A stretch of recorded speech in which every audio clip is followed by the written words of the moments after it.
Assalamualaikum warahmatullahi wabarakatuh. Salam sejahtera untuk kita semua.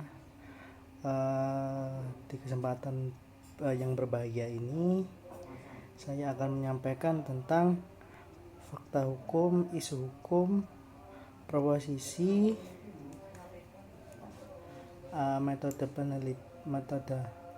pendekatan yang digunakan, jenis dan sumber hukum yang digunakan, teknik pengumpulan bahan hukum, dan selanjutnya yang terakhir yaitu teknik analisis bahan hukum.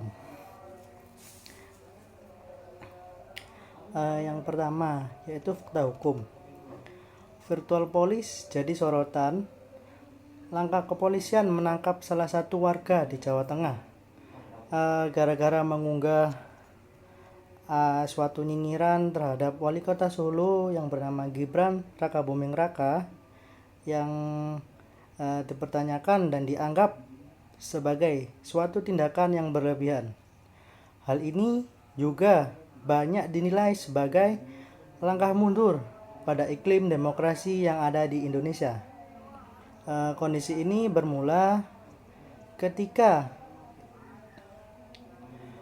pemuda berinisial AM diciduk oleh Polresta Surakarta saat melakukan operasi polisi virtual pada Senin 15 Maret 2021. Melalui akun Instagramnya, AM berkomentar di unggahan akun @GarudaEvolution tentang Gibran yang meminta semifinal dan final kompetisi sepak bola Piala Menpora diadakan di kota Solo. Saat itu AM mengetik suatu kutipan, tahu apa dia tentang sepak bola? Cuman taunya dikasih jabatan saja. Pada Sabtu 13 Maret pukul 18.00 waktu Indonesia Barat. Nah, di sini pada kasus Gibran ini seharusnya adanya delik aduan terlebih dahulu supaya penangkapan itu bisa ditindaklanjuti. Namun dari pihak Gibran tidak adanya delik aduan atau tidak adanya suatu laporan. Yang kedua, selanjutnya proposisi hukum. Dalam pasal 27 ayat 3 UU ITE yang berbunyi, setiap orang dengan sengaja dan tanpa hak mendistribusikan atau mentransmisikan dan atau membuat dapat diaksesnya informasi elektronik atau dokumen elektronik yang memiliki muatan penghinaan atau pencemaran nama baik. Kemudian isu hukumnya, apakah pasal 27 ayat 3 UU ITE merupakan delik aduan?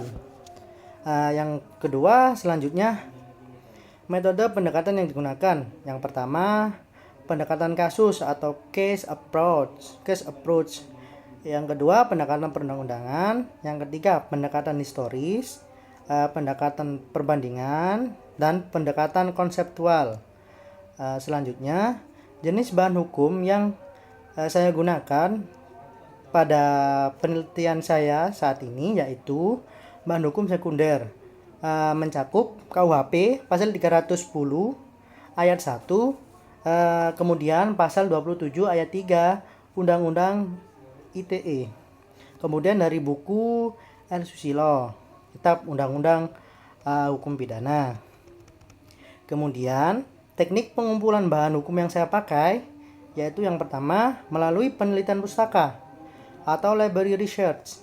Penelitian ini saya lakukan untuk mendapatkan data sekunder, yaitu berupa data yang didapatkan oleh kita melalui buku-buku atau perundang-undangan atau karya tulis. Yang kedua, penelitian pada lapangan atau field research. Kemudian, teknik analisis bahan hukum, metode yang akan penelitian saya gunakan yaitu deskriptif, kualitatif. Sekian dari saya. Apabila ada kurang dan Lebihnya mohon dimaafkan. Wassalamualaikum warahmatullahi wabarakatuh.